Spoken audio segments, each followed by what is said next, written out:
everybody.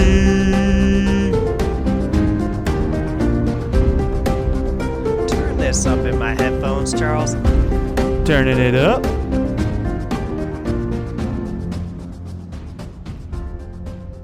Hello, everybody, one and all. Welcome to yet another very exciting episode of the Friends Talking Fantasy Podcast. My name is Charles, and with me today, as always, is my lifelong friend and co-host, Dylan. I'm ready to talk some fantasy with my friend, Charles.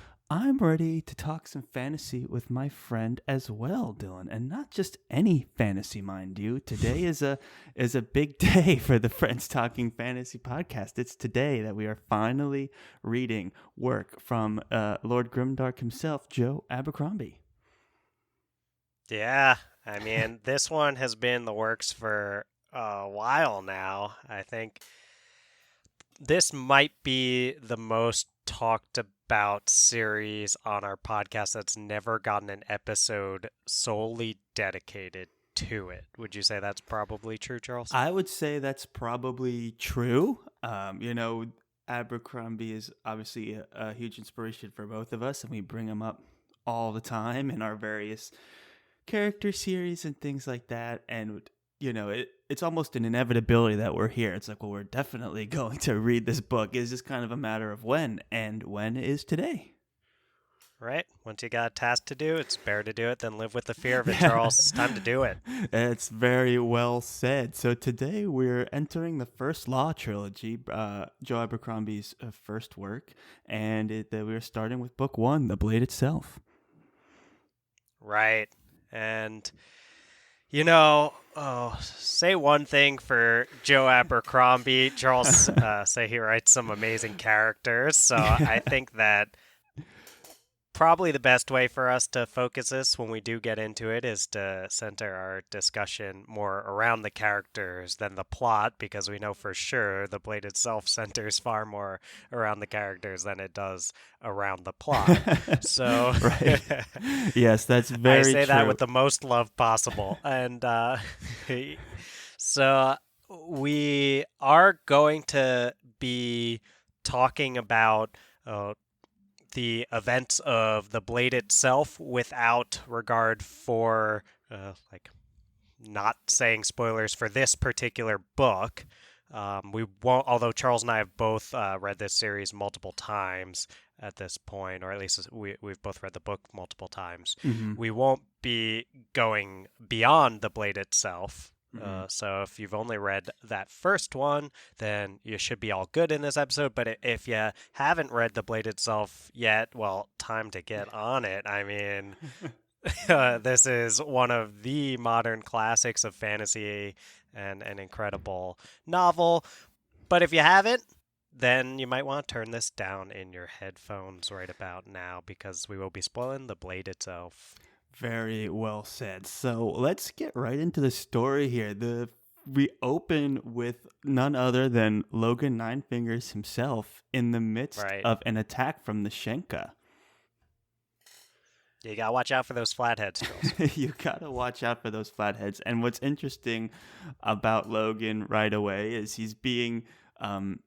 First of all, the action is always good to start off in an exciting fashion. And what's more exciting than jumping off like a huge waterfall while escaping like a bizarre creature-like, human-like monsters? Right. I mean, that's one thing that I really appreciate about Abercrombie's work is he throws you right in there. They say start late and end early when it comes to writing a good story, and Abercrombie throws you right in there, but he never gives you anything that's too difficult to understand right at the start. He just throws us right into, hey, I'm fighting for my life here. I'm trying to survive. I think we get some good Logan still alive drops at some point, probably during this chapter, and we'll get many more. So, yeah, we can all pretty quickly jump into the head of a character who's fighting for his life against these little Shenka monsters, and it's a fun action scene. It's a lot of fun, you know. He's the stakes are pretty high. We're not quite sure who this guy is. We know he's suffering a bad injury in his leg. We know he's separated from his comrades. And then when the action is all done, he finds himself alone, and he's kind of puzzling out what to do. And you get a sense that Logan's a guy who's been through this quite a few times, and he knows how to get right to business and figure out what to do and just get right to it. And he knows that the only way to survive is to just keep moving, pick a direction and go. He's gauging how much food he has, how much water he has, all these things. And it's right away, this is a great example of showing over telling, right? Because all these things are happening and you're getting a good sense that Logan's this experienced traveler, hardened warrior, and you're getting that right away in the first chapter of this book.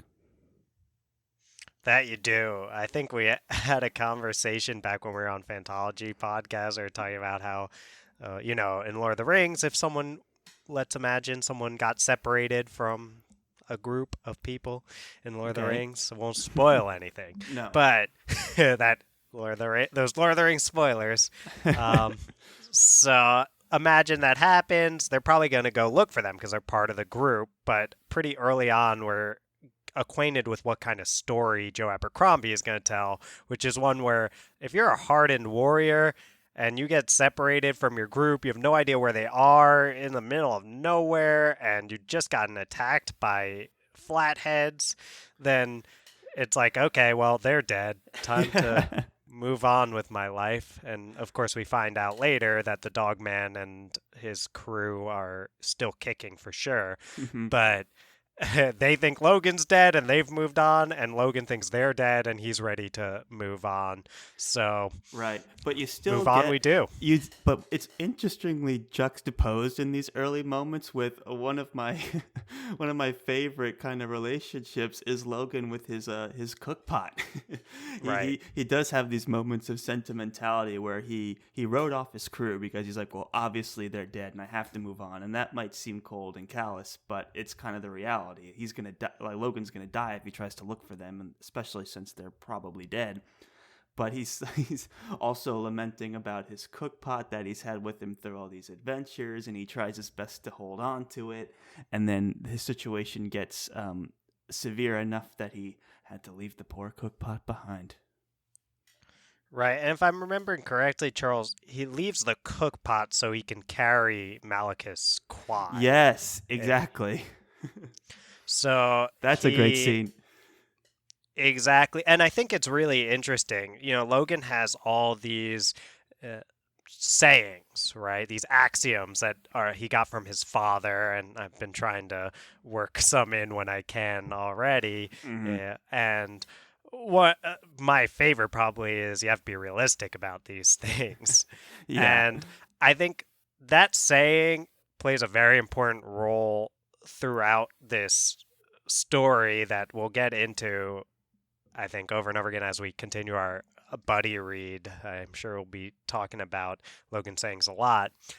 But what's interesting is to track some of when Logan listens to the voice in his, the voice that's saying you have to be realistic about these things, and when he doesn't, because that Malchus Quai decision is like, okay, well, I've got to move on. I have to, if I'm going to go with this guy who can't walk anymore, he's an apprentice to Baez, for any who haven't read the series for a while, and he's met Logan out in the middle of nowhere. He's trying to take him to where Baez, the first of the Magi, is, and Quai is not a rugged outdoorsman like Logan, and he's kind of struggling.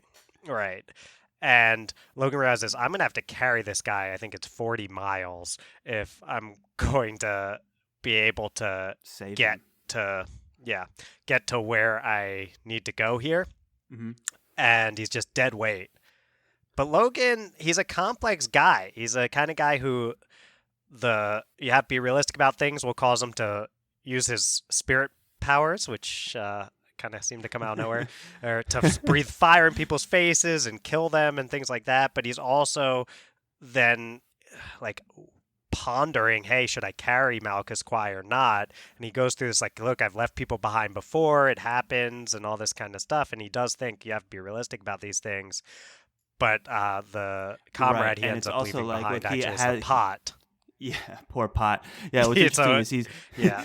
he keeps going back and he's like, oh yeah, I've seen every instance of how this plays out throughout my experience as like a traveler and a warrior, and Malchus Quai has proven himself to be worthless in pretty much every sense. At least in this journeying through the wilderness respect. Right, exactly. So you think like Abercrombie's building it up like Logan is making this decision to leave Quai behind, and that's what you truly believe is that, well, man, he's not doing well, he's sick, he's like, we have 40 miles, all this other stuff.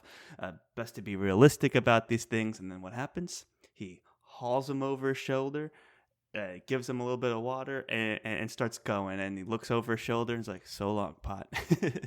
Yeah. Which is Right. a great moment. And it's especially, I think, a great moment because you get this moment. I mean, you've got in Logan as we'll use the word pragmatic because we use it so much on this podcast. You've got him as this pragmatic seasoned warrior who knows when it's time to let go of something already because of the scenes you've had up to this point with Logan. Mm-hmm. And this helps round out his character so well because Logan is he's maybe my favorite character in the whole genre, and he is such a nuanced and complex character, and you're stuck very close with his musings in his head throughout. Like there's full chapters in here that feel like they're just Logan musing about his past, but because it's written with that amazing Joe Abercrombie voice through an amazing Joe Abercrombie character, it's like all very interesting and enjoyable to read. And you get Logan thinking about like, look, I've got the bloodiest hands of anyone in the North. Like my history in a place where everyone's killing everyone constantly. It's always war. There's no one worse than me. And at the same time, he's the kind of guy who's, you can tell, at least trying to take steps at this point to turn his life around and be a little bit better. And I think it's something that people, including myself, end up latching on to Logan and thinking like, this guy's actually a pretty good guy, no matter how many times he tells you, I'm a killer. I have killed more people than anyone. Yeah. Say one thing about Joe Abercrombie. Say that he is excellent at going like analyzing a character through their own perspective, right? You're so in this character's voice, and every character has such a unique voice. And Logan's perspective, he is this philosopher type, but he also grew up as just like to oversimplify it, a barbarian warrior, right? So it's this idea that he's got these sensitive philosophical mindset, but all he knows is blood and war. Mm-hmm. And at the point where we meet him in the book, he's realized that it's brought him nothing but like horrible, like a horrible misfortune, and he's realizing he has to do better. So he's taking his experience, and now that he's older and more experienced and maybe more tired and maybe not as driven, he's trying to find a place in life, and he's trying to like adjust to being more sensitive and helping people out, and he's going to new places, and he's kind of got these like fish out of water moments in the city, and he's trying to understand and be like, I guess, kind of build relationships with new people, and he's applying everything that he's learned out like in the North in a more, quote, civilized city. And it's those kind of musings that he has and the way the characters in the city react to him that add to his voice, and it's all through this committed perspective of what would this barbarian trying to change his ways think and say and do, and how would you, if you take him to a totally new environment, how would he react? And he's one of the more progressive people, I'd say, surprisingly, in those early moments in the city. He is, Charles. I think some of it is just he's not caught up in the stuffiness of it all. Like he sees people as people, and he's grown from a place where they're so focused on just surviving that he doesn't have time to worry about like all this crap that the people in the Union. city are in the Agriont are out there like worrying about with prejudice and discrimination, all this kind of stuff. Like Logan is a little bit more like, look, like I I don't have time for all these formal structures, and it does make him compared to some. It's a pretty low bar that you're comparing him to in Agriont, but you are dealing with someone who's a little more open than some of these others. And Charles, I do want to say, maybe you have more here that we can get back to. I do want to say, probably the you mentioned that how good Joe Abercrombie is at like having characters like muse about themselves through their own perspective or view the world through their own perspective. And I think that's only matched by how he has other characters then view his like his other point of view characters, if that makes sense. So what I'm thinking about is like what he does such a great job of building the character of Logan, in part by showing like, here's how Giselle Den Luther, as like a really spoiled, pampered dude growing up in the middle of the Union, would see Logan. So he sees him as just like this barbarian, this savage. He, like, from when you're in Giselle's perspective, the description of Logan is like, looked in his eyes and it's like had as much like thought going on behind them as an animal. It's like he just sees this guy, he's like, this is no more than an animal or anything like that. While then you've got someone like Superior Glocta, who has more of a gift for detecting more subtle things, like, and Glocta sees Logan as, this guy appears as a barbarian, but there's a lot going on behind those eyes. There's a lot to deal with there, and Glocta sees him as actually being pretty clever, just not acting like it. And it's funny because Glocta always describes Logan as like not paying attention to the conversation. He's like distracted in thought, which we can almost kind of understand that, because all of Logan's perspective is him like thinking about stuff. So when Glocta's like, and then there was the big guy, and he was just like staring at something, thinking about it and you're like, oh, it's kind of funny to think of Logan that way, of like, while he's doing that, he's just standing there. Yeah, that is funny. Yeah, and there's great moments. It's like, you know the character so well that by the point, I think at one point Glocta makes a joke that it's like they run into this sort of spirity feeling thing that I won't get into any details around, but it's cold, and this voice that seems to look like Logan's dead wife is interacting with Logan. And Glocta makes a joke where he's like, or is it Glocta? I think it's Baez. Baez makes a joke where he's like, I don't know, maybe it crawled up the latrine pipe or sewage or pipe, I guess it was.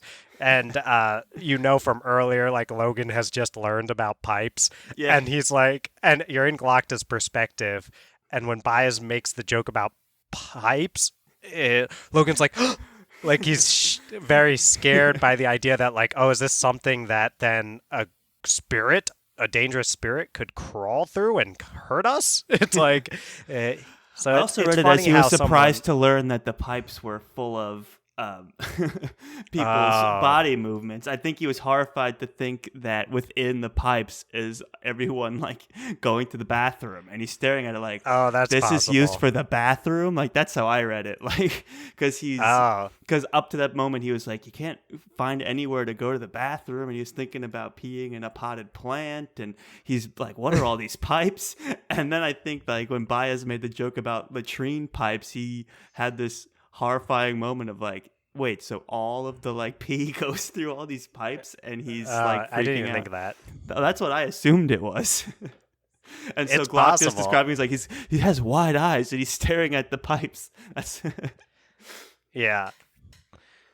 Nah, I mean, it's so cool how Abercrombie is able to do a job of developing multiple characters at once using perspective. That's something that sticks out because it's like when you're hearing how Giselle views Logan, yeah, you're learning about Logan, how he'd be perceived by someone who comes from the kind of background as Giselle, but you're also learning about Giselle that it's like, yeah, this guy is so superficial he cannot see past like the way this other guy is dressed and what he like the fact that his face is scarred up. So I think those kind of things build character in a way that you just don't see in too many books.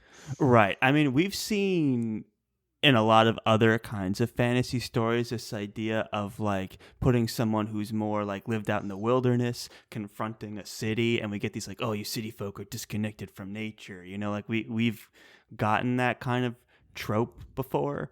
But what makes it interesting with Giselle is that Giselle is like so bought into his own ideas and Logan's so bought into his, and their characters are so honest that when they come together not in this way of like they're budding ideals. It's just like they're trying to tolerate each other and understand each other, and they have the wrong idea about each other so often. And the only way we know that is because we've been in their heads, and we've also seen their first impressions of the other character and how kind of wrong they are or how funny and honest they are at times.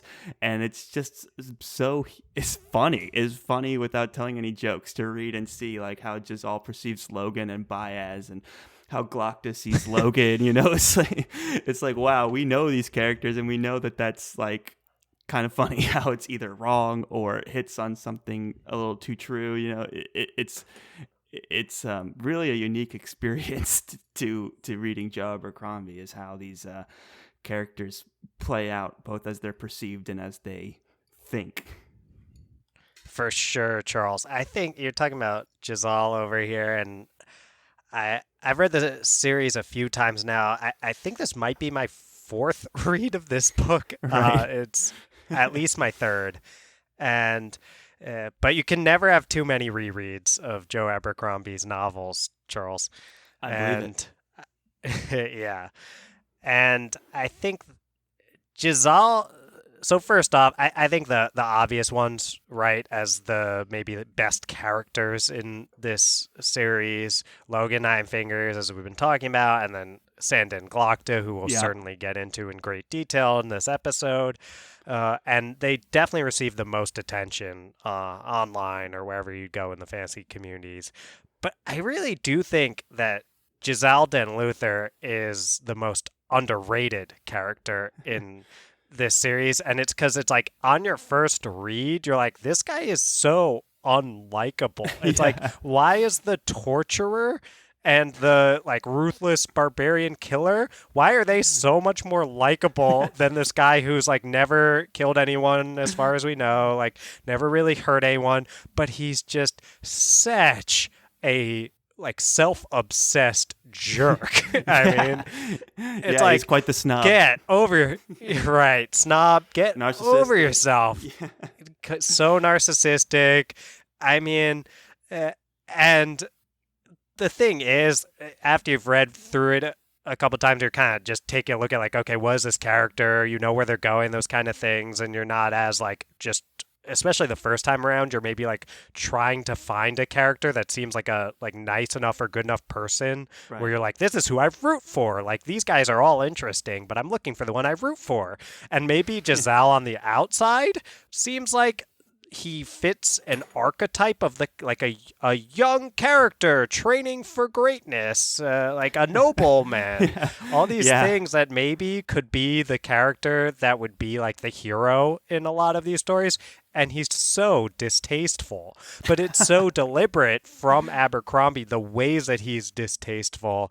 And I think his perspective, I find myself laughing so much, maybe more than any other chapter when I'm reading Giselle Den Luther chapters. Yeah, and it's interesting that you say, how can he be so much more unlikable? And I think that's speaks to how important these internal musings are with each character. What's interesting about the Union and about the city is that it's written as I guess the best word is like stagnant, in that they're in civilization, and anything outside is like beneath them. There's very clear classism between nobles, and they've gotten so comfortable in their way of life that they are kind of self-absorbed, and they don't have the experience that totally juxtaposed against Logan, who's like been fighting to survive, and he doesn't have these things we were talking about, like prejudice and stuff like that. And yes, he's maybe killed a lot of people, and maybe Glocta tortures a lot of people, but Jazal is just so unsavory, and how we're so familiar with this person in our lives, like, oh, this snobby, spoiled, privileged, everything you love to hate about a human being.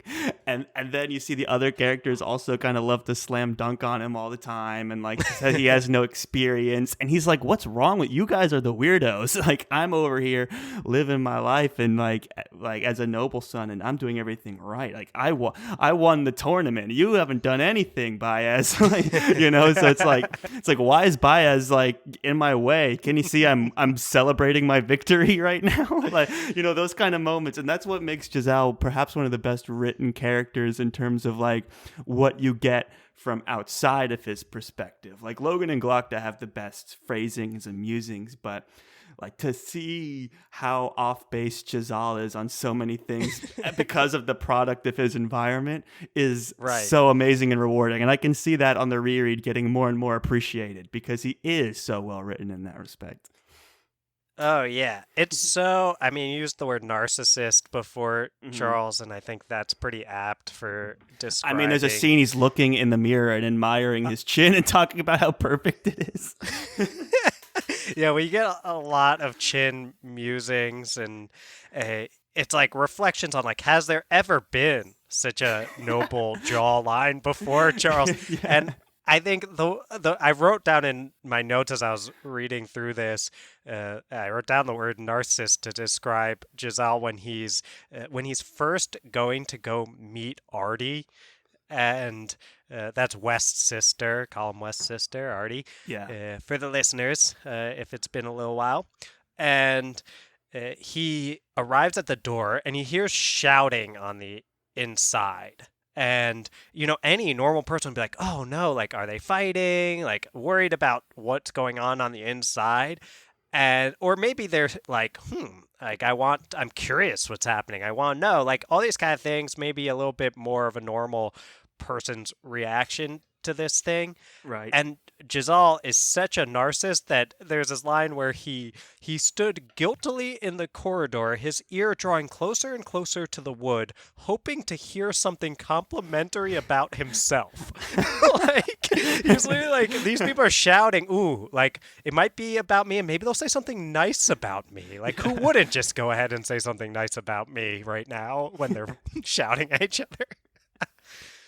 That's an amazing moment. I love that. Yeah, when he first is dealing with Artie is so good. And when he can't understand his feelings for Artie is also so funny. It's like, but she's not like noble born. She's like, I can't be seen with her. Like, oh, maybe I can like see her in secret. He's trying to like puzzle all these things together. And then it's like, how dare she makes me fall in love with her. He's going through all these like amazing moments. So it's like, wow, you are such a little snob.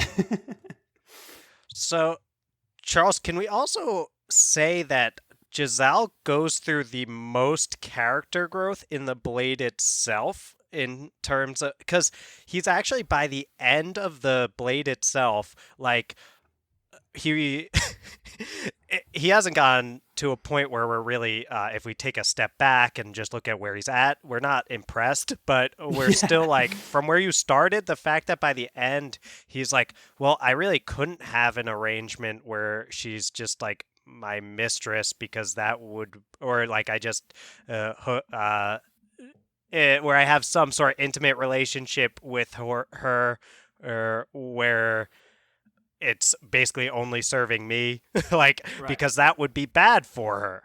Right. And his sheer realization that an arrangement that's only good for him and bad for someone else would probably not be a good thing to do is a lot of character growth from where he started. That's fair. I don't think of character growth when I think of this book, but like Glocta went through some. But yeah, I think you're right about Giselle because there's also the moments where he's with his friends and they're all drunk and he's like competing in the championship and he's like, well, this is actually like my friends are actually kind of annoying and all this drinking and gambling that they're doing is kind of annoying, which is exactly what he was doing when we first met him. So there's some growth there as well. And he says he professes his love for Artie, which is also a big character growth thing for him. To profess his love to someone with common blood is kind of a big deal. So yeah, I'm down with that. Just almost Right. improved. I mean, there's a lot that we'll get into around how Joe Abercrombie views character arcs and growth and things like that I think we'll have even more interesting conversations about as we keep moving through this trilogy and beyond. But I do think that there is noticeable growth for Giselle. He just had so far to go to be anything resembling like a reasonable person who considers other people's feelings, that he actually goes through a decent amount in this one to get there at least.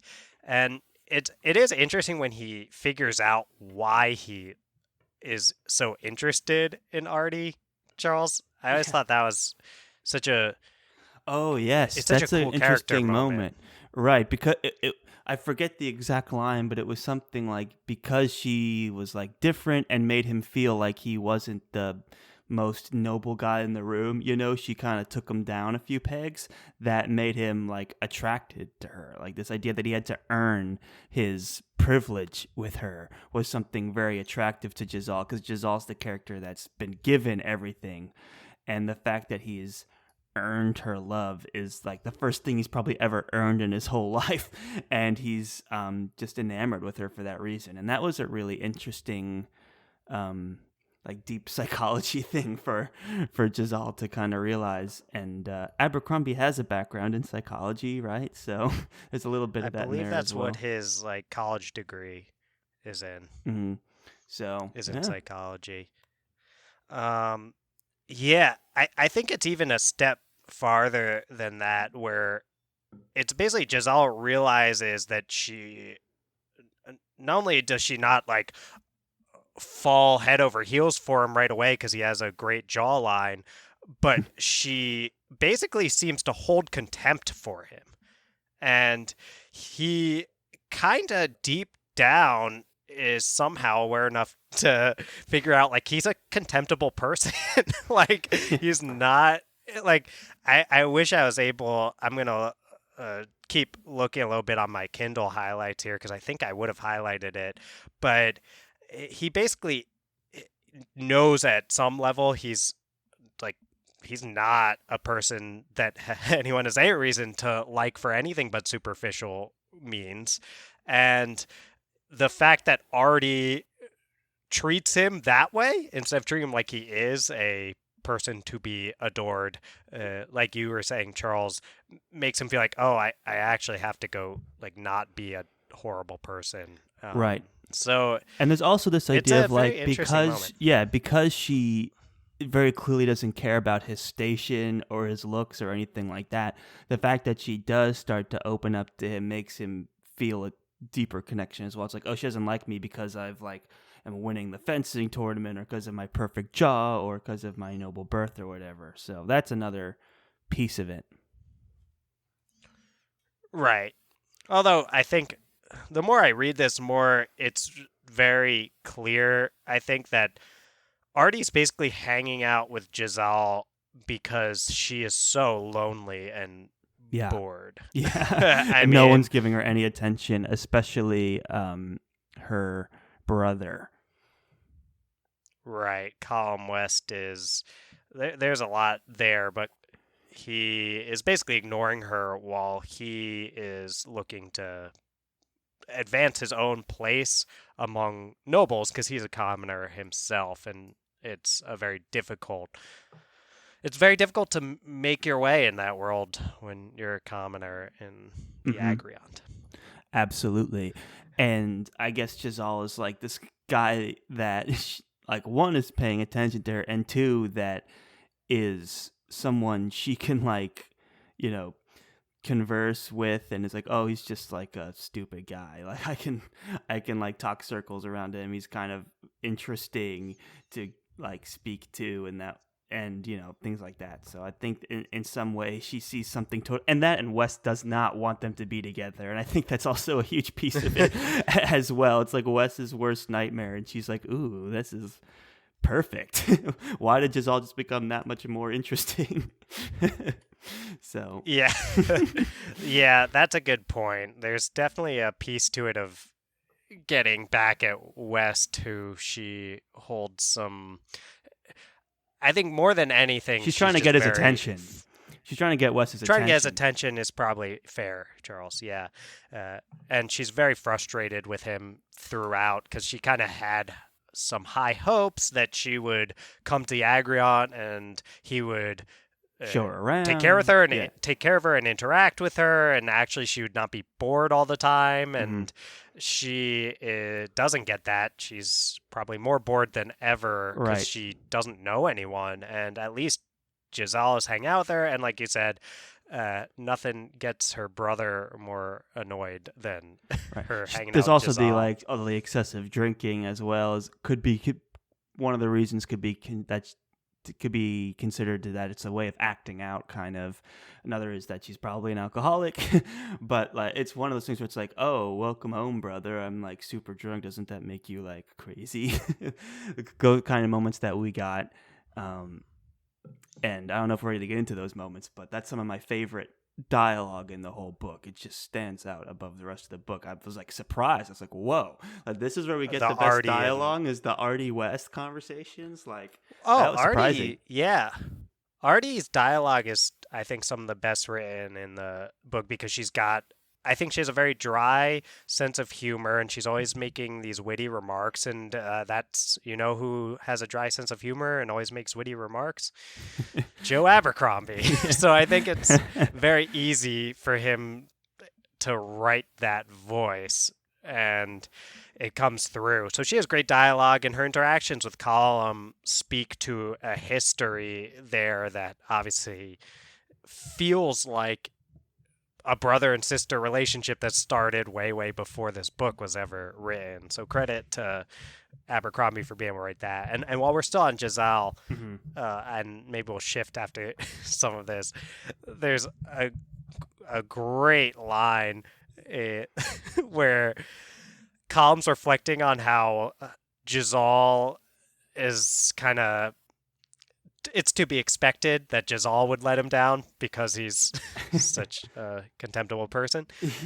And there's a line that starts with, Giselle let him down and badly. And it goes on to say, but it was hardly that shocking. The man was an ass. You keep your wine in a paper bag. You shouldn't be too upset when it leaks.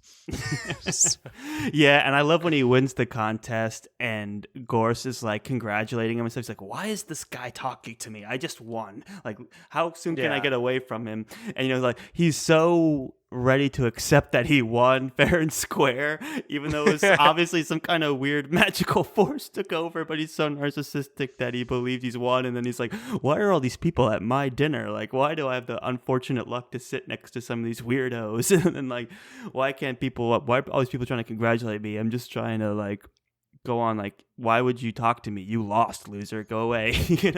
Like all those so fun moments that he didn't earn, but he totally believes that he does. And as the reader, just the experience of reading Giselle is amazing. I think so too.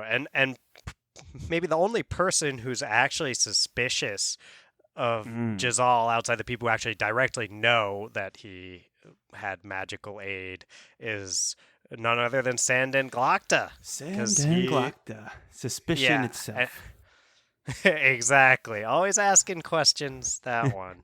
And so Sanden Glokta, obviously, he's a torturer who at one point was, it sounds like, a lot more like Giselle than he'd like to believe, or he probably is very well aware of how much like Giselle he was, but a lot more like Yes. Giselle than he would like when he was the shining star of the Agriont, and he was Mm-mm. the person who had just won the contest, and he went off to war with the Gurkish. He was captured and then tortured. This all predates the book.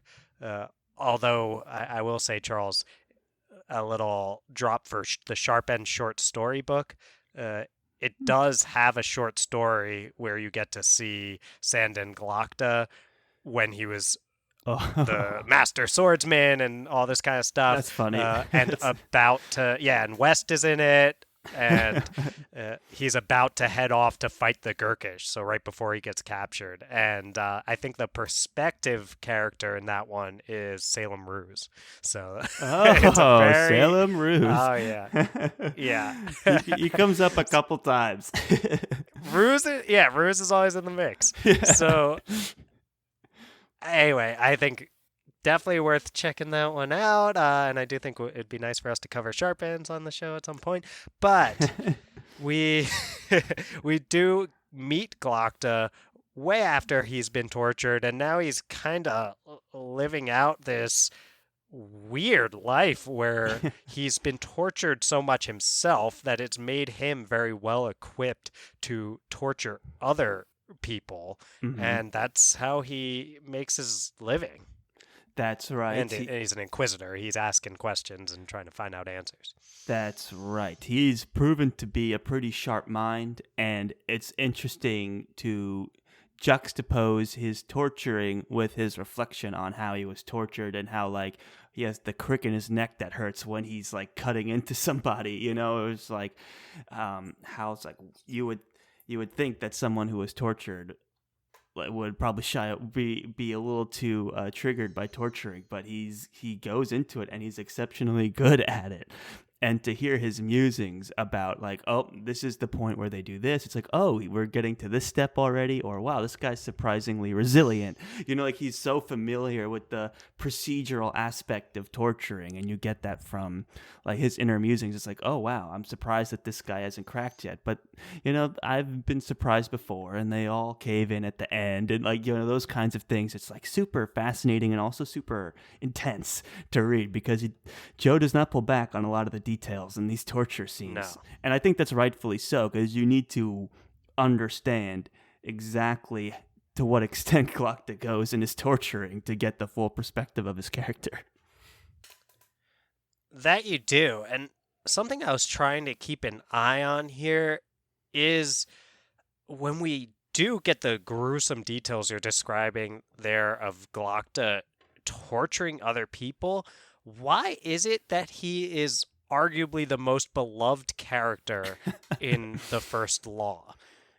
I mean, it's between I don't want to say neck and neck, but it's between between Glokta and Logan for who's the most, like, beloved character in the First Law. I think that's pretty fair to say. And I'm like, this guy is just out there torturing people. So I was trying to keep an eye on what is Abercrombie doing here. And I think the first thing that we get from Glokta is this chronic pain stuff that you were mentioning, Charles. Right. And I think it's like right away we can empathize with that. Like, all of us know what pain feels like, and it sucks to be someone like, my biggest enemy, stairs. Right. Yeah. And Abercrombie, from the first chapter, he leans really hard on that. Like, we feel for someone who can't walk downstairs without terrible pain. It makes us reflect on, like, maybe with some gratitude, if we happen to be able to walk downstairs without feeling any pain, then that's something to be grateful about. And I think that Abercrombie's constantly referencing things that are accessible to a large portion of the population. Like he says at one moment that something is like stubbing a toe and waiting for the pain to kick in. So these moments that it's like a lot of us have experienced stubbing our toes. and Right. we can say, oh, that, like, oh no, not that moment. Yeah, he almost And falls down the stairs and catches yeah, himself. It's very ungraceful, unseemly. Yeah. so there's a lot that you'd think that most of us wouldn't be able to relate to a torturer, but right away it's like all these experiences that a lot of us have. And then even when he's torturing Ruse to start with, he generally seems to want Ruse to confess sooner rather than later. It's a little bit more like the way he views torture. He doesn't enjoy it. He doesn't. He questions why he does it constantly. But it's kind of this detached curiosity that seems to come from more of like his Yes. own anhedonia and his nihilism, but he never takes pleasure in it. And it's kind of the same way he views his own fate is with that nihilism and anhedonia, where it's like, well, he's not looking at this person getting tortured and not feeling anything because he's malicious or evil. He's doing it because he just doesn't care about anything because he's experienced so much torture himself. And that, again, is Right. something that we can relate to, is just being such a broken person. Or maybe we can't directly, but we can understand what it would be like to go through so much, to be such a broken person. You can't care about anyone else's fate because you don't care about your own. And that's juxtaposed against Giselle, who, like, his own fate is so important to him. Everything that happens to him is so important, and everything that happens to everyone else is so unimportant. And I think it's like that makes it so much harder to empathize with Giselle than it is to empathize with Glokta. Well said. I love that idea of his detached curiosity because that's so true. Like when he's torturing people, he's always like, "Oh, why do I do this? Oh, it's interesting how the body does that. Oh, it's interesting how he's holding out. Oh, it's interesting how when Frost slaps him and he falls over, the chair doesn't move. How does that happen?" Right. You know, he's always like musing on these other things. He doesn't enjoy the violence. He's not like the Bloody Nine where he's just craving blood and he's after blood and he can't wait to kill the next person or torture the next person. He's not like it's very procedural and he's approaching it. He's focusing on these outside little curiosity details about the human spirit and body and just the idea of torturing to get information. You know, he's always kind of musing on those things. And that's kind of what makes him a little more likable. Like if he was like, "Oh, it felt so good to see his former friend suffer because he forgot about him. And then like, how can I make him suffer more?" You know, it's not like that. It's just like, I'm curious how he's still kind of holding on, or, "Oh, curious how when he was hit the chair didn't budge. What's up with that?" You know, like those kind of things. And that's what makes him so interesting. It's so fun to read and a bit more likable. Right. And as we talked about other characters already, is Abercrombie does this thing where he makes a character so well-rounded. It's like Glokta, for example, he has this moment with West toward the end of the Blade itself, where West comes and like wants Glokta to look after his sister, and then they have this conversation where Glokta's like, "You didn't even come to see me. We were friends," all this kind Yeah. of thing. And then Wes is like, "I came twice, dude, and your mom kept turning me away." And Glokta, the guy who questions everything, I mean, everything, he has this moment where it's like, the one thing I never thought to question was this thing Why that no one I came to visit. believed that West, that no one came to visit. And West especially, who he knew had a little bit more going on than just liking him because of all the superficial stuff. And Right. it's like, it rounds out who Glokta is by doubling down on this. Like, he has so much self-loathing and feels so bad for himself, and he's so depressed that it's like, what's the one thing he doesn't question? That everyone around him hates him too much to visit him. Yeah, or is horrified to see him, or is horrified to disgusted see by him, or whatever. Right. Artie comes in, and she's one of those characters that I think we have a few of them that kind of just like sees through what is being presented on the outside from a character. And that's so important. Like, Glokta is someone who sees through what's going on the outside with the character. It's why, like, the same thing that Artie is able to see through Giselle, who's beautiful on the outside, but ugly on the inside, and say, like, this guy is contemptible, but at least it's entertaining to spend time with him.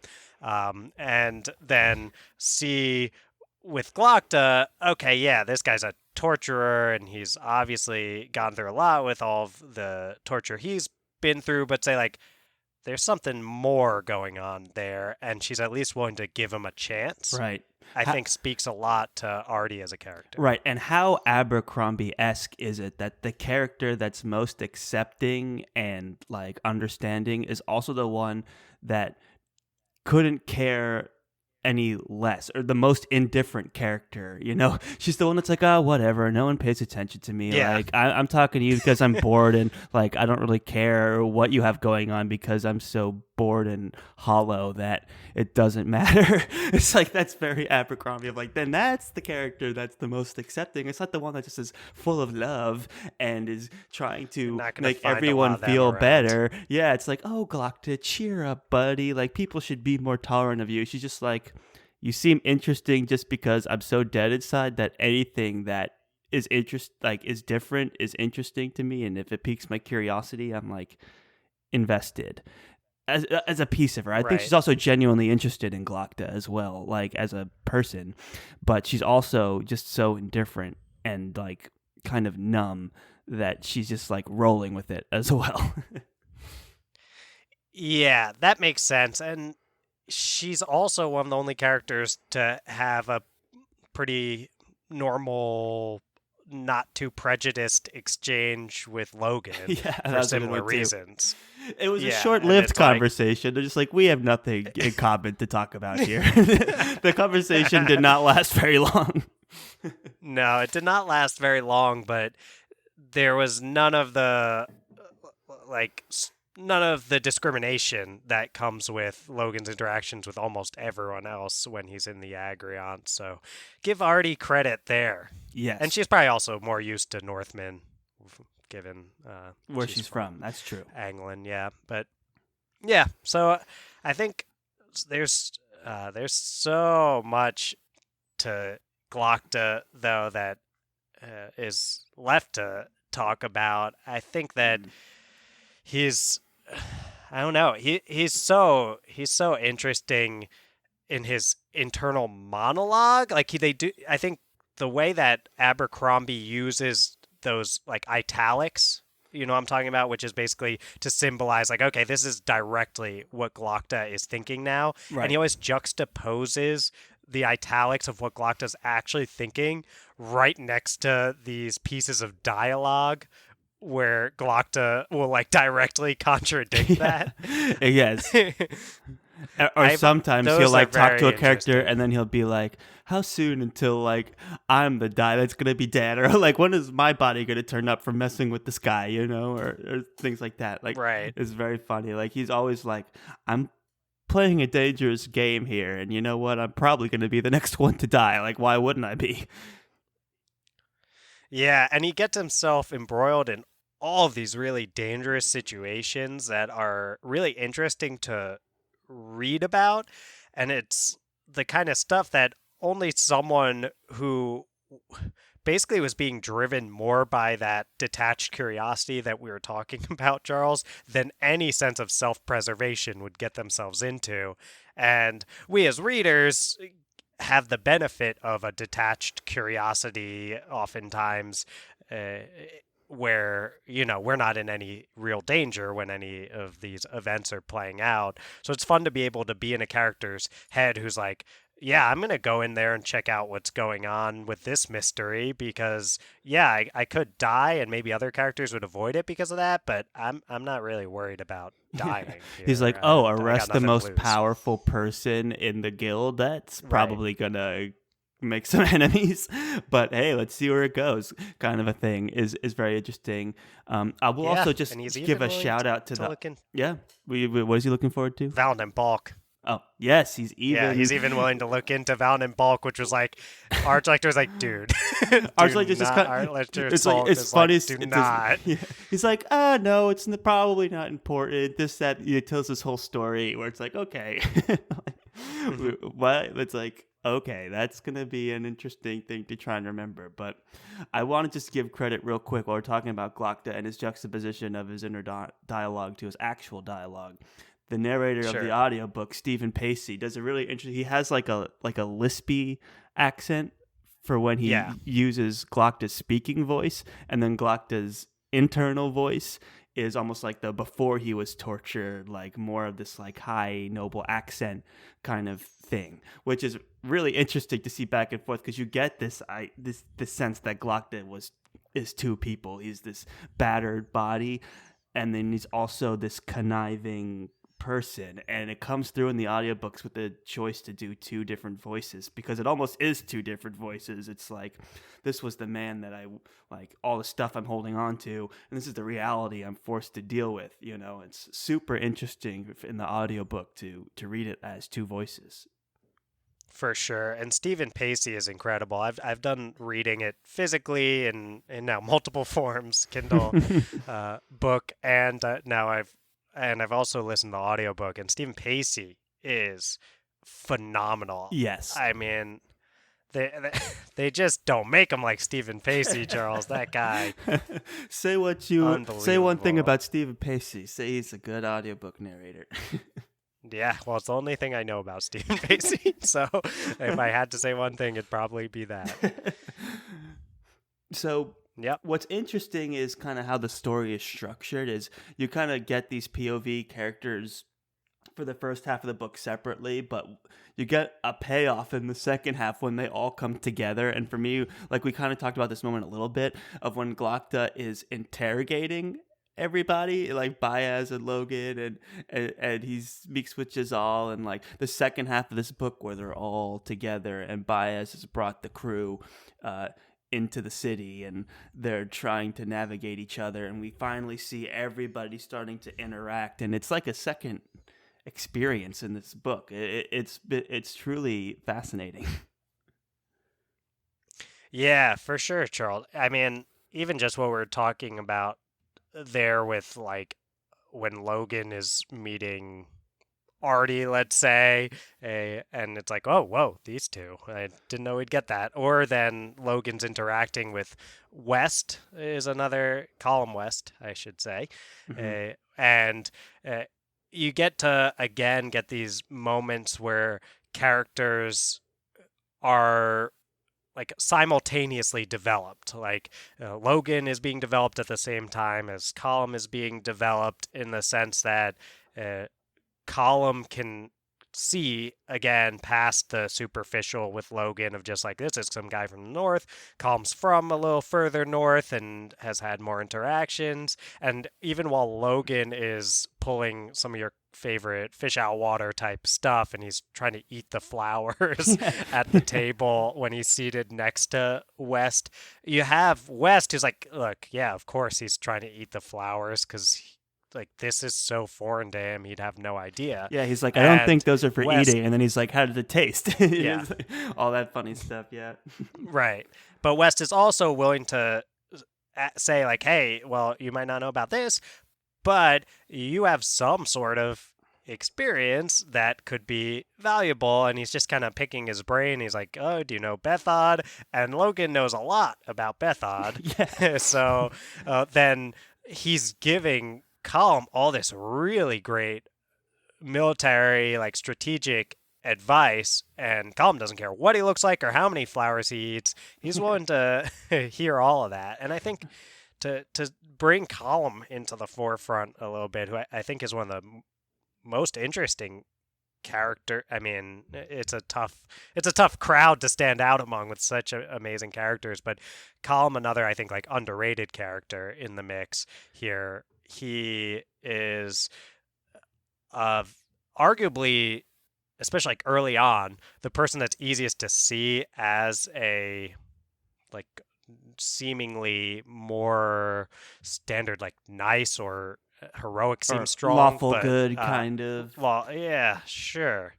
Lawful good, maybe. Is what maybe you neutral think he good. is. Or yeah, neutral good. Right. Like that's And how I mean, look, well, yeah, there's no need to bury the lead. Where the reason Charles and I are being a little bit like, I don't know if Column's a good dude is because the moment he has with Artie that Charles was implying earlier, where he like chokes her and he Beats her. gets violent with her, he hits her too, is really tragic. In a lot of ways, it's playing out these familial relationships that you can tell have already played out with their parents. Yeah, their dad it's really an exceptional example of dialogue and telling a backstory through dialogue, and in such an honest way, and also such a way that makes you feel sad.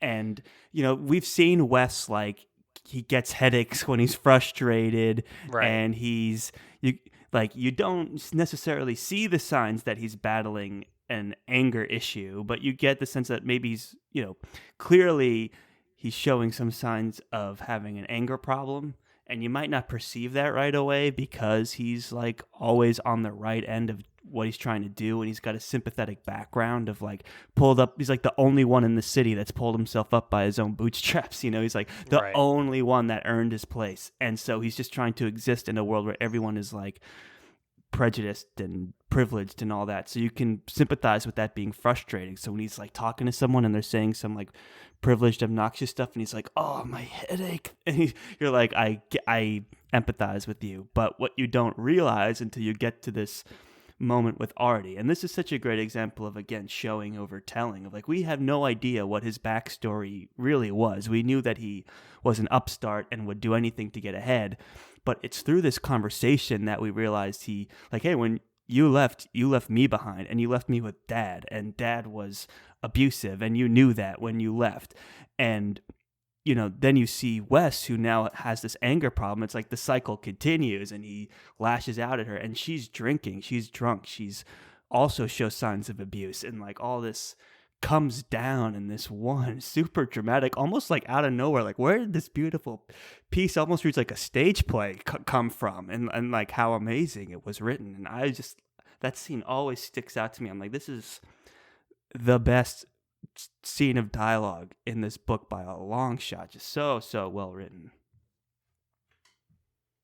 For sure, Charles. That chapter is called Nobody's Dog. And what one part of it stuck out to me is after all this is played out, there's one hand reached out to her, then he jerked it back, afraid of what it might do. "I'm sorry.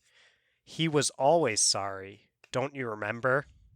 Like, yeah, that's right. That's Colum is the one who says, "I'm sorry," and then Artie says, "He was always sorry. Don't you remember?" Yeah, which is like, the implication of that speaks so more to anything you could tell us as an author. Right. And Abercrombie doesn't need any flashbacks or anything like that. He can just have those little moments, and he can get across so much about these characters and their history. And it's like, and again, it's like Abercrombie knows when to go all in, but he also knows when to pull back just a little bit. And it's like, isn't it so much worse that it's like West is apologizing? Yeah, he knows he did wrong, but it's like this awful father that they have. Like, he wasn't just this vicious person who beat them and didn't care for them ever at all. It's like, yeah, he said he was sorry too, and then he'd do it again. And that West is repeating those kind of actions and almost enacting this like intergenerational trauma. Yeah, this cycle of abuse almost, yeah.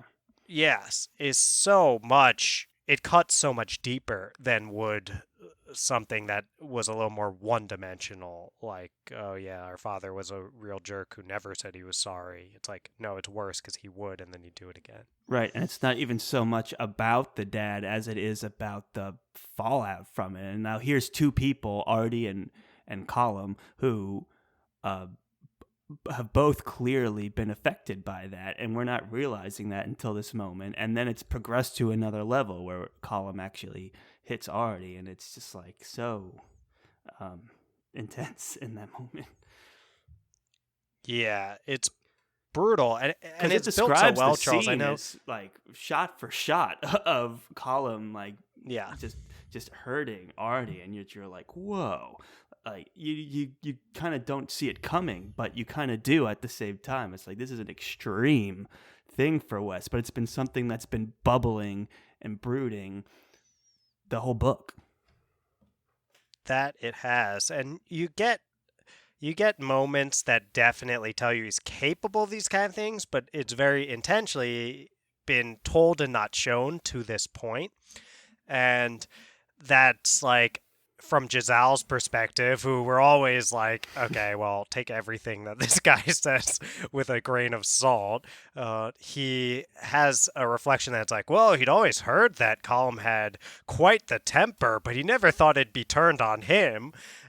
So there's that kind of moment, and you're like, okay, Giselle, like you say a lot of things, and like 10% of it reflects reality in some way. So then it's a little hint, and definitely rereading, you get to be like, oh yeah, like that's right there. And you get these other moments, I think even like earlier in the chapter when Colum's starting to get those headaches and stuff, he has that rough way of treating the other the nobleman who is at the same level as him. Right. So it's been building toward it, and I think we've also been building toward it with Abercrombie intentionally having Colum be the one guy who appears to be more of a like good person, and he's definitely trying. He's like constantly when he meets Pharaoh. That's another moment where we get some like meeting of the worlds here, where it's like, okay, what would it be like to be this person right now is what Colum's thinking when he sees Pharaoh and she's basically threatening to kill people, and he's able to diffuse that situation. So we know he's trying, and we think maybe this guy is our guy to root for. Right. I mean, empathy is so rare in this world, and Colum West is one of the few that practices it with everyone that he sees, and we feel for him in that way, and we also like him because he is an upstart kind of guy. He succeeded where no one else could, and he did it all on his own merit, so you have respect for that. But, you know, in Abercrombie fashion, it's like, is it almost worse that a guy is trying to be nice, but he's really an angry person? Like what? Like, how does this moment shake our opinion of Colum West, you know? It's tough. Yeah. I mean, I've heard people say, like, and then we find out he's the worst of any of them. And I don't know if I would go that far. Like, yeah, he's not turning into the Bloody Nine, for Pete's sakes. Well, yeah. And well, we should, that's definitely a conversation that I'd like to have. So we talked about Logan, but we didn't talk about the Bloody Nine. And, I know, we have so much to get to. Yeah, I know. So, yeah, I'll just say, look, we've got plenty more time to talk about these characters because we got two more. We've got Before They Are Hanged and The Last Argument of Kings coming up, and we can even do more. So the last bit on Colum, I think, is he's complex like all these other characters like people are, and I think that's what Abercrombie's point in the Blade itself is with him is like, no, I'm like, yeah, maybe you think this is the one guy who's like the nice guy in the group, but it's like people are people and they're complex and they have good things about them and bad things about them, and I'm not giving you anyone who's just a straightforward hero. Very well said. So where do we want to pick up on the story here? What are these last pieces we want to bring up before we take it home? Well, should we like discuss Pharaoh and the Dogman as well? Yeah, we can go through those quickly. I feel like, look, the situation of this whole book is that you have the Union, which is getting attacked both in the north by Bethod and then in the south by the Gurkish.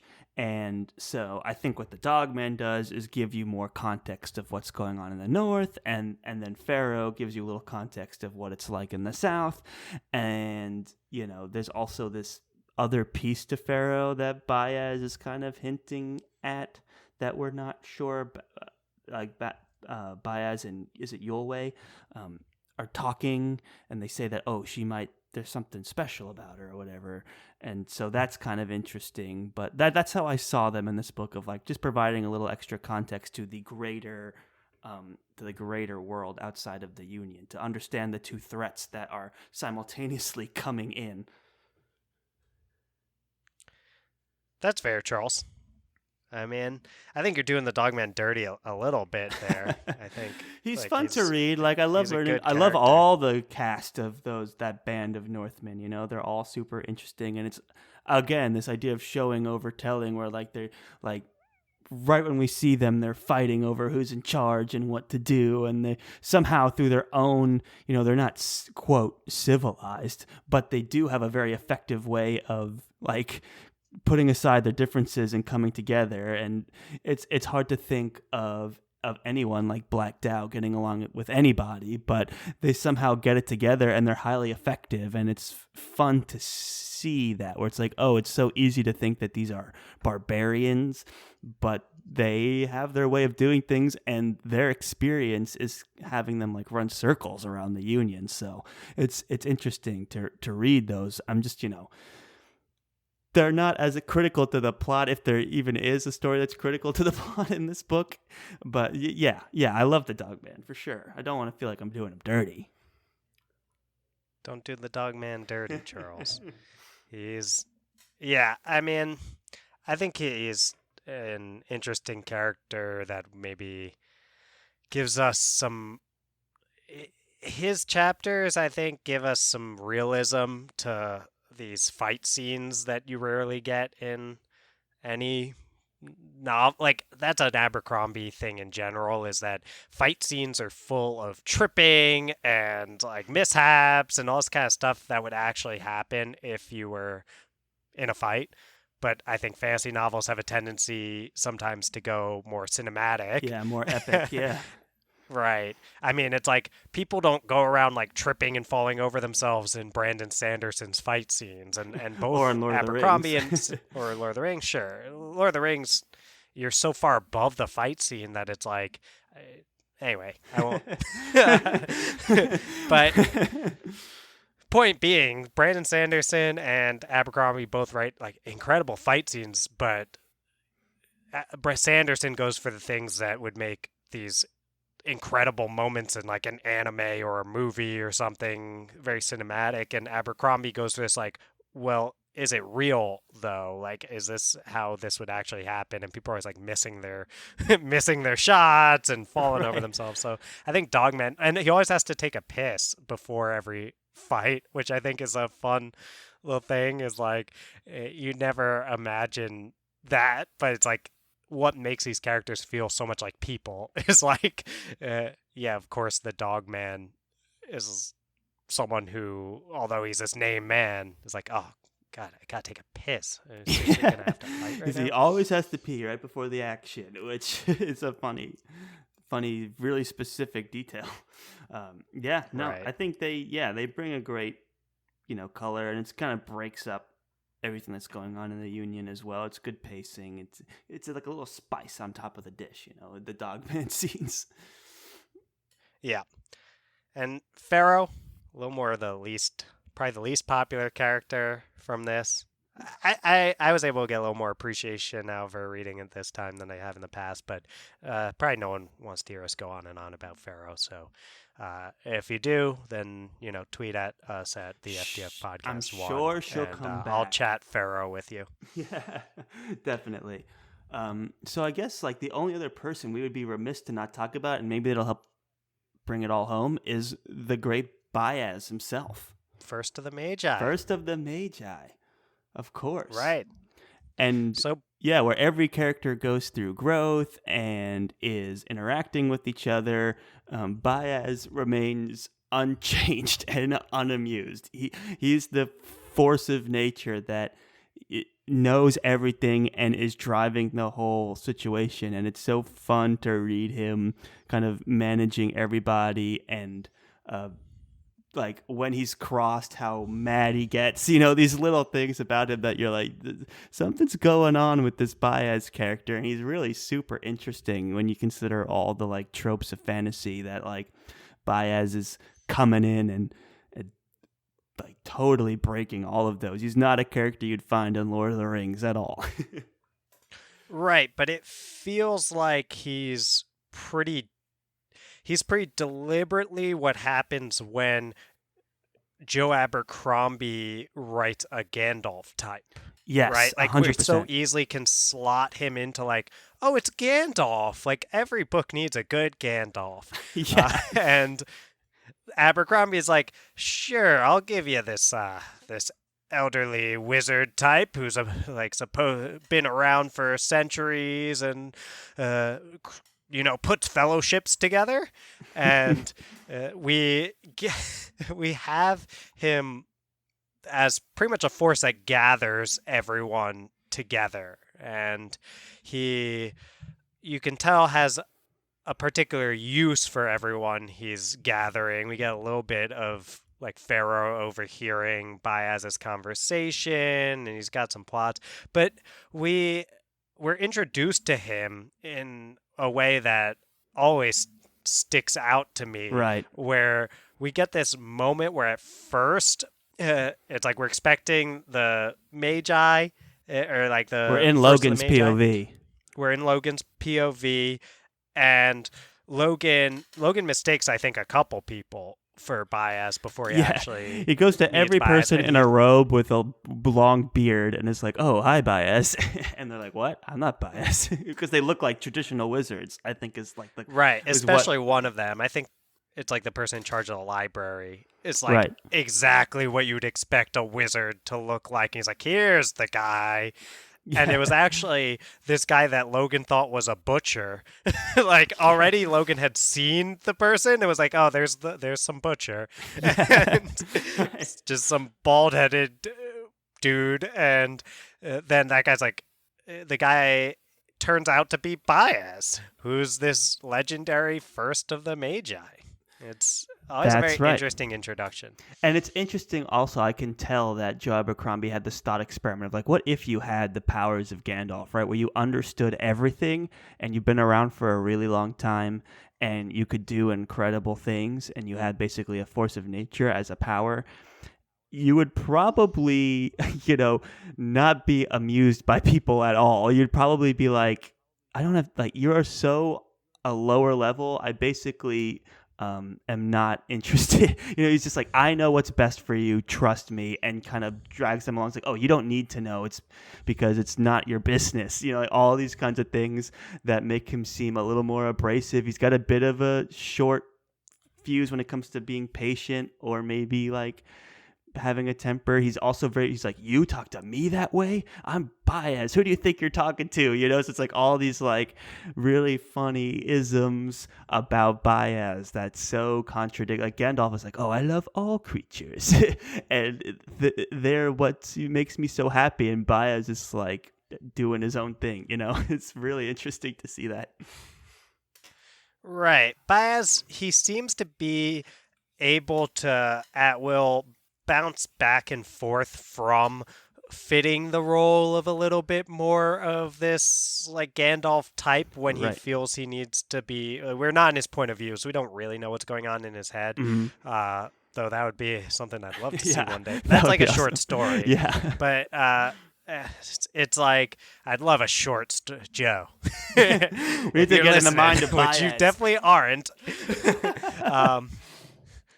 So I would love that so much to get in Baez's head, but I think that's like behind the curtain. If you're in Baez's head, it's there's a lot that you don't. He's supposed to be this mysterious first of the Magi, so it's good that we're not in his head here, but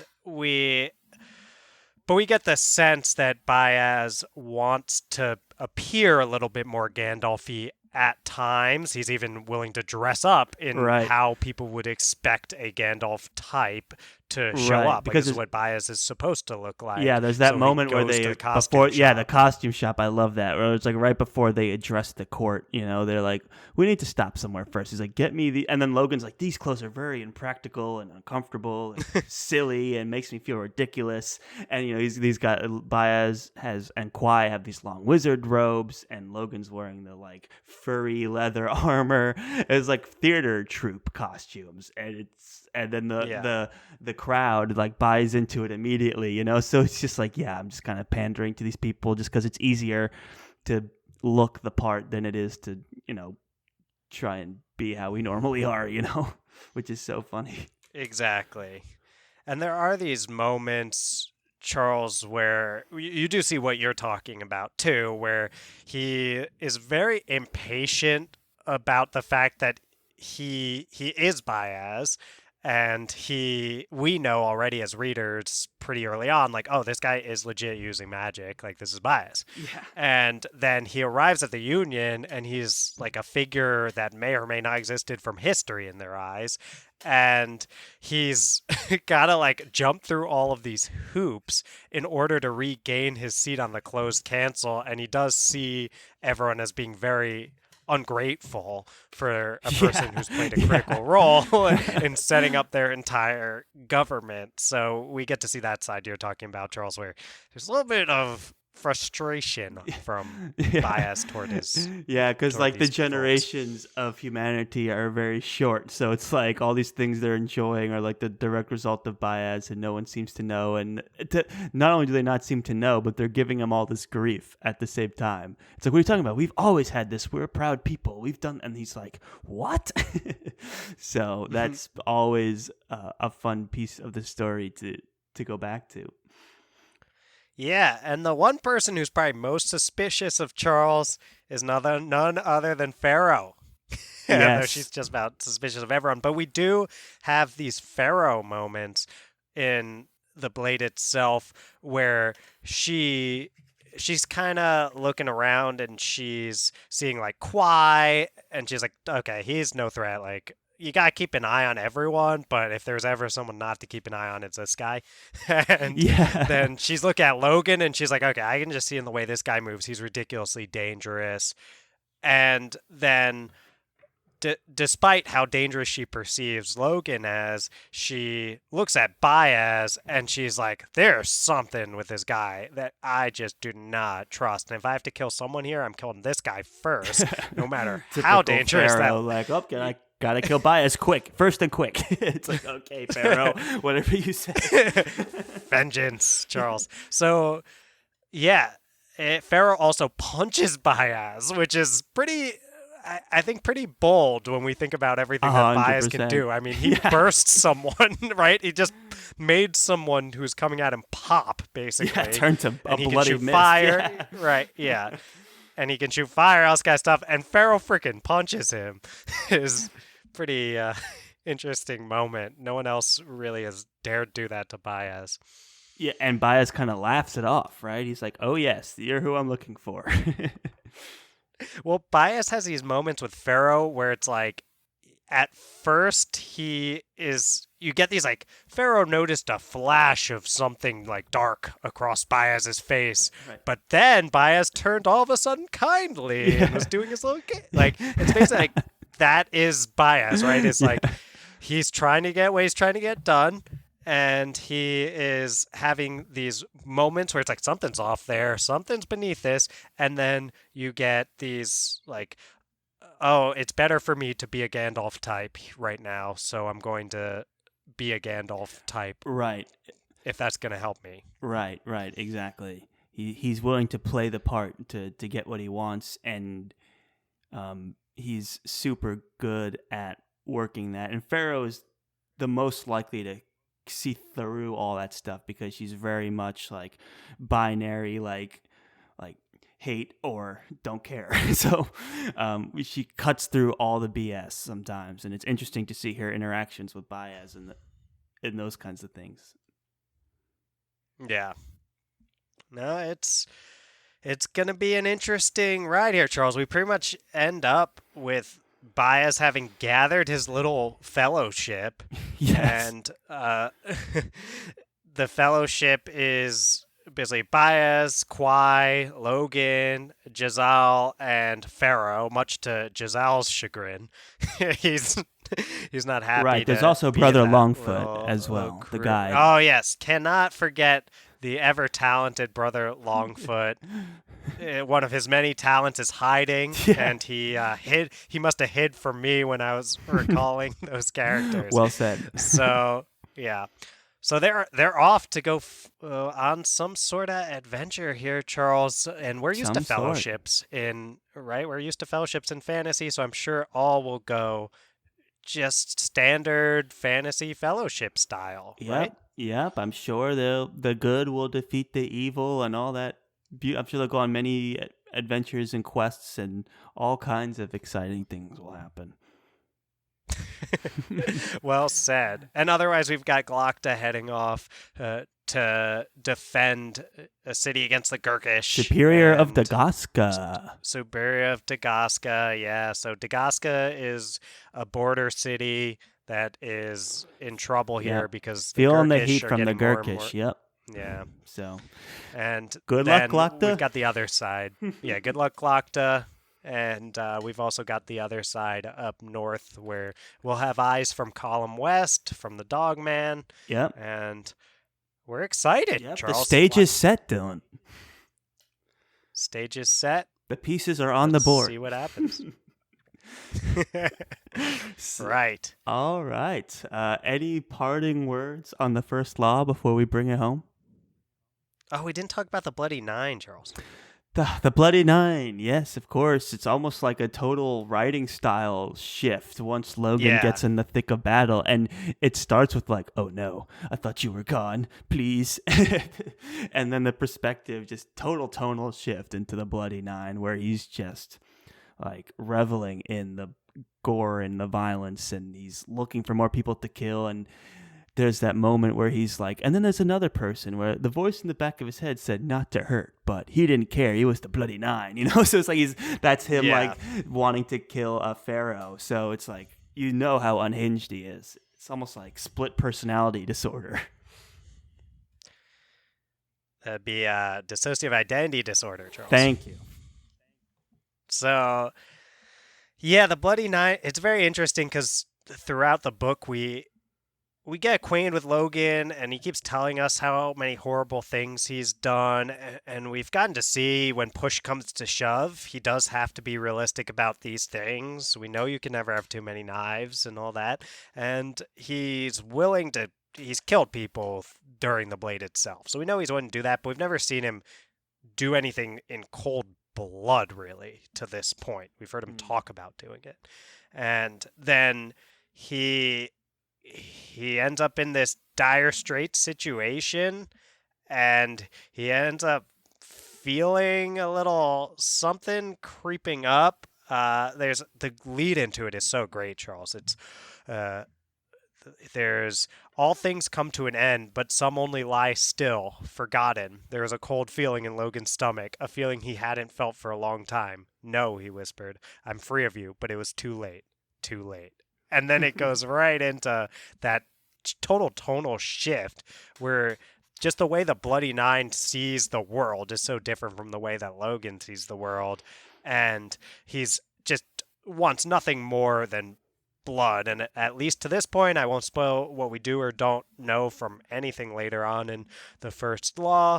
I'll say, like, we have no idea exactly what's going on. It does feel like maybe it's a second personality that comes out. We also know there's a lot of magical elements in this world, but there's something inside Logan that when it takes control, he wants nothing but to basically kill. But there's these it's interesting, these like metaphors, or maybe not metaphors, but just the way that he compares like what it's like to do something with the Bloody Nine there. And I'll grab one quote, which is like one of the Northmen that he's fighting against, or a Northman that he's fighting against, who's one of the practicals. They try to like bear hug him basically to take him down, and it says, an awful mistake, better to embrace the burning fire. It's like, that's how messed up the Bloody Nine is, and then he just headbutts that guy into oblivion basically. So it's some pretty savage stuff that it's some pretty graphic violence. I think, it was kind of fun, but it's also very alarming. And like the total difference in just the writing style of the voice is totally different from Logan Nine Fingers to the Bloody Nine. They are very distinct characters. Right. The man screamed behind his mask, and the Bloody Nine laughed. and twisted the blade. Logan might have pitied him, but Logan was far away, and the Bloody Nine had no more pity in him than the winter. Less even. Like, that's the kind of... Yeah. That's interesting. So, we get this little glimpse into what the Bloody Nine is like, and we don't know yet what role he will or won't play moving forward, but for now, it's one of the, I guess, twists at the end. Yes, it seems to be like it's like the rising action, right? It's like the most exciting thing to happen in a while in terms of like fighting, and it's also almost kind of like a reveal. Like he's been like everyone kind of whispers like, "Wow, the Bloody Nine, he's like Logan Ninefingers, he's a legend," and right. And you haven't seen that. You only know this like gentle philosopher guy. And then now you see it, like the legend come to life, of what he's capable of, where he's even willing to kill Pharaoh. He's like, that's who we're dealing with here. And then it goes away, and it's like, is it gonna come back the next time they're in danger? Like, what's happening here? Like, is anyone safe around this guy? Like, you just don't know. Yeah, it's a tough sitch for Logan. You gotta carry the Bloody Nine around everywhere, and then the other thing that it raises for us is a question about this bloody past of Logan's. Is it something that he can be... Does he have agency over it? Yeah. Yes. Mm-hmm. Like exculpated, or is it something that he... Like how many of these atrocities were him and how many of these were the Bloody Nine? And depending on that answer...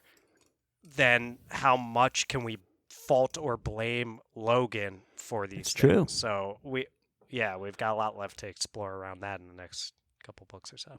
And I'm looking forward to exploring that with you, Dylan.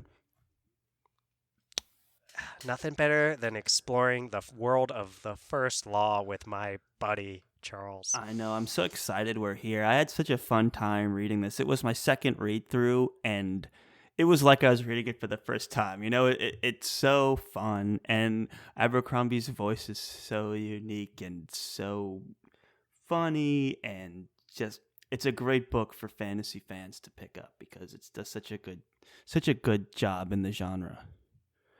Right. I mean, the Abercrombie just narrative voice is unlike anyone else's voice in the genre, and it's so unique and it's so just compelling to and it's read. Like alive. It's very fun and witty and active and entertaining, and drives this like very show over tell, and it's like super good, brimming with character. So tight to perspective. Yes. And it doesn't matter how different the perspective is.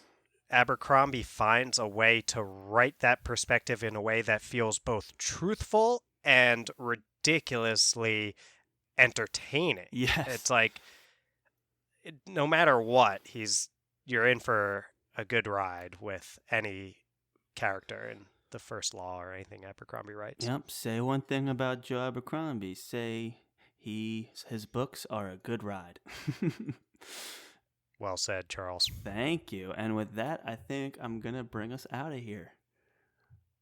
All right, everybody, thank you for listening to yet another very exciting episode of the Friends Talking Fantasy Podcast. If you liked what you heard today, do us a favor, jump onto social media, go onto Twitter, tweet at us at the FTF Podcast with a number 1 at the end. If you prefer Facebook or Instagram, that's fine. You can reach out to us at the FTF Podcast. If you want to send us an email, if that's what you like to do so, please, to us at the FTF Podcast at gmail.com. Now, Dylan, if they are on Apple Podcasts and they want to show some support, what can they do? Toss 5 stars to our podcast. Just scroll down a little bit on our little podcast page and look where there are those 5 stars. They're probably blank. What you can do is fill in 5 of them, and you can even write a review if you have the time. That's right. We'll take the 5 stars if that's all you have time for. We know you're busy. Come on. Yes, well, we know you're busy, but thank you for your time. Thank you for your support. And as always, go forth and conquer, friends.